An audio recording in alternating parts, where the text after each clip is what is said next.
Hello guys, and welcome to my top 10 list. The top 10 favorite playable moments from Final Fantasy.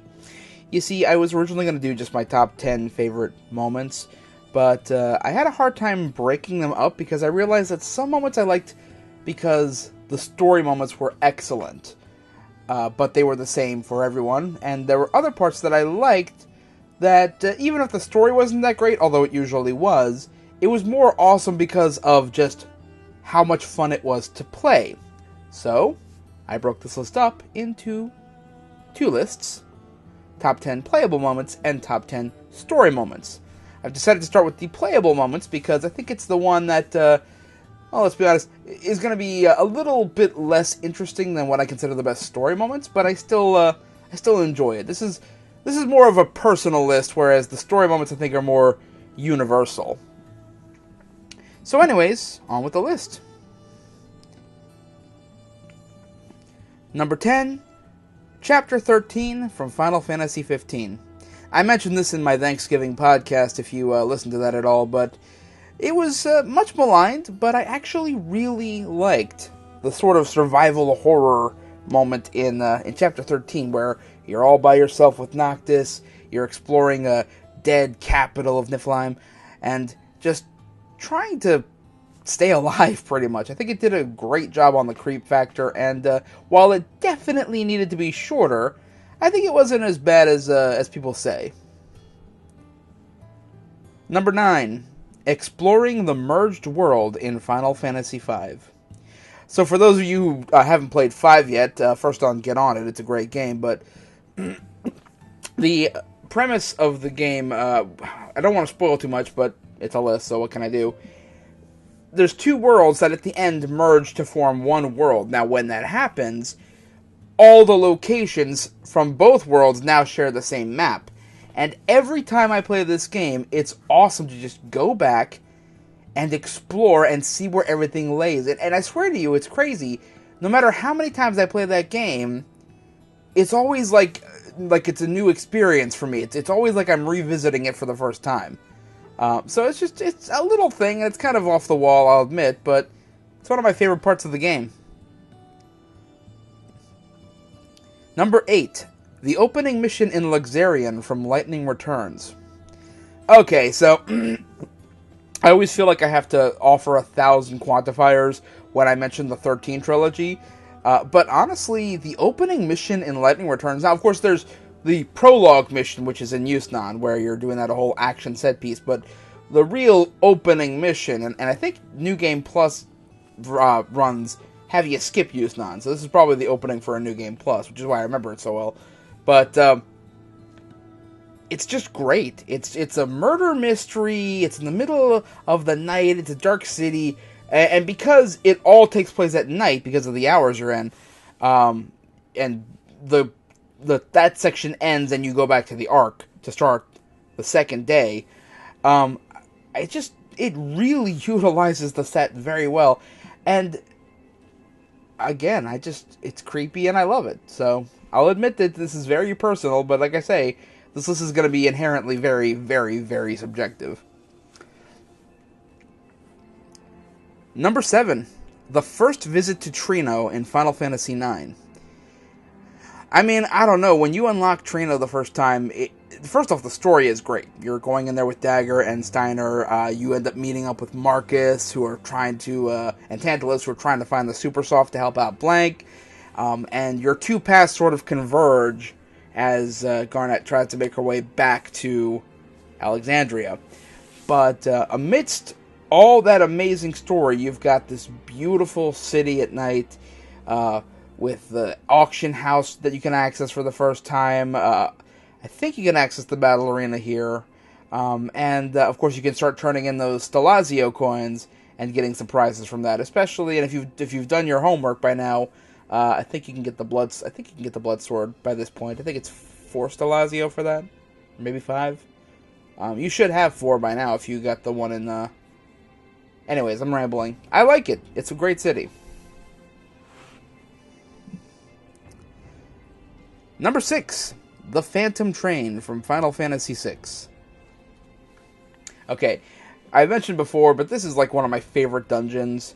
It didn't make the top 10 creepiest dungeons list because I actually don't really find it that scary, but what it is such a unique concept. The idea of just having a dungeon that takes place just on a train. It's a haunted train, but it's just a train nonetheless. And it manages to, in the tiny, by mandatory limitations of the physical world, have to be small maps. They manage to fit some of these great puzzles that go on in that, and these great set pieces where you're jumping across from train to train. Really kind of set up some of 8's stuff going on now that I think about it.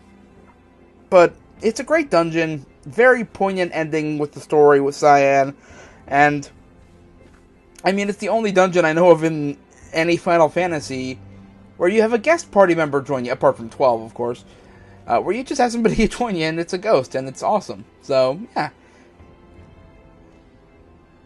Number 5, Memoria from Final Fantasy IX. I mentioned this one, and it made my top 10 creepiest list. It topped it off. And of course, I'm going to mention it here again. It's the best final dungeon in the series, as far as I'm concerned. It absolutely defines what a final dungeon should be. It ends up being creepy and sad at the same time. It's fun to explore. The architecture is twisted and eerie and unnatural. And there's actually a lot of side content for a final dungeon. You can visit Hades, fight in that secret boss fight, and then access the best synthesis shop in the game. You can fight, if you're into Tetramaster. I didn't like it because I found it kind of pointless. Because there's no card modding, and you can't trade the cards for anything, so what's the point? But you can fight some Spirits of Card Masters in there. And I actually did it the last time I played 9, and it's kind of fun. They have some really cool decks with rare cards, but I don't know, it just wasn't for me. But apart from that, just, it's an amazing dungeon, and it deserves to be noticed, and to the day I die, it's my favorite final dungeon. Number 4, the Sorceress Assassination mission from Final Fantasy VIII. This one is a bit odd for me, because I have a huge number of logical issues with it. For one thing, the way the Sorceress's float is facing from the sniper makes Irvin's shot impossible. I literally have no idea how they thought that was okay. If they were doing a figure 8 and they were coming up and the Sorceress was facing the sniper point, fine. But there's a giant back piece. It doesn't make any sense. I'm sorry, I rant about this. Also, Quistis left her post. That's stupid. I'm sorry. I know this is kind of defeating my purpose here, but it's relevant because in spite of the logical fallacies, in spite of the fact that I know that this doesn't make sense, it's still a freaking awesome action set piece. It is so fun to play this, and every time I get to this mission in the game, it's one of the highlights of my play experience. I know it's silly, but I really love the big Hollywood moments, and Final Fantasy VIII is full of them, and this is one of the best. Number 3, the raid on Midgar, Final Fantasy VII. Now let me tell you, talk about your big action set pieces. You start by parachuting into the city, and then you get to explore a huge chunk of this previously inaccessible city, after you left it, that is. You can explore the railways, you can revisit the Shinra building, and of course you can proceed up to the Mako Cannon, or Mako Cannon. And by the way, do yourself a favor, when you go to the Mako Cannon, make sure you put Vincent and Barret in your party.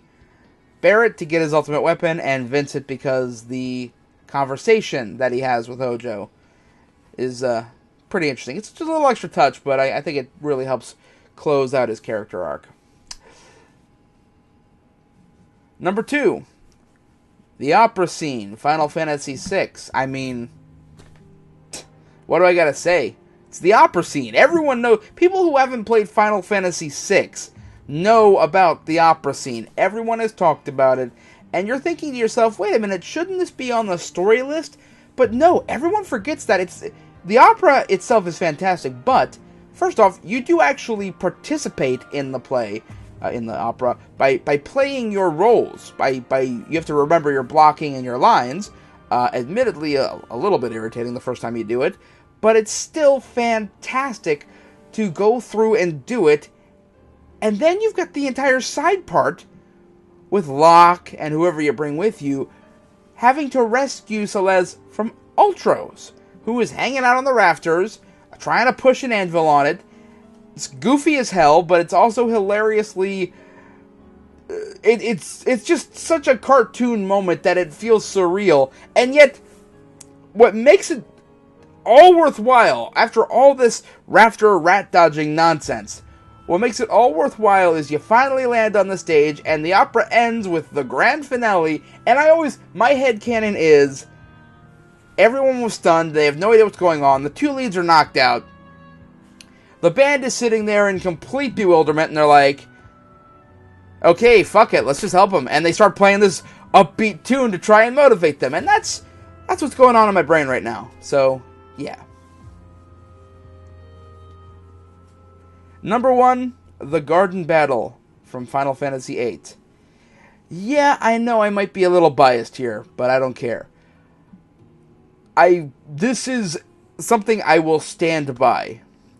The Garden Battle in Final Fantasy VIII is one of the most action-packed moments in the entire franchise. I have never seen anything that got me so hyped, and every time I get to the battle sequence, my heart stands still. It's incredible. First off, playing through it is already tense enough. You're once safe home, once again being besieged by enemy soldiers, this time Galbadian soldiers, and then intersplicing the cutscenes of the gardens ramming into each other, or Galbadia launching another wave of troops that you gotta deal with, and of course Squall desperately trying to lead, but also playing an active role in the battle itself. It's such a tense moment, it's so heartbreaking to watch as Squall realizes that he's really not ready to be a leader. And towards the end of the battle, before they do the final ramming maneuver, where Squall has to give that speech to try and encourage people, and this is loner, hates the world Squall trying to motivate people, and it's just, my heart breaks every time. I really can't wait to write that one. That's gonna be... I'm gonna have trouble writing that, to be honest. But anyways, it's my number 1 favorite moment, and to this day, I absolutely love it. Okay, so that was the top 10 playable moments in Final Fantasy.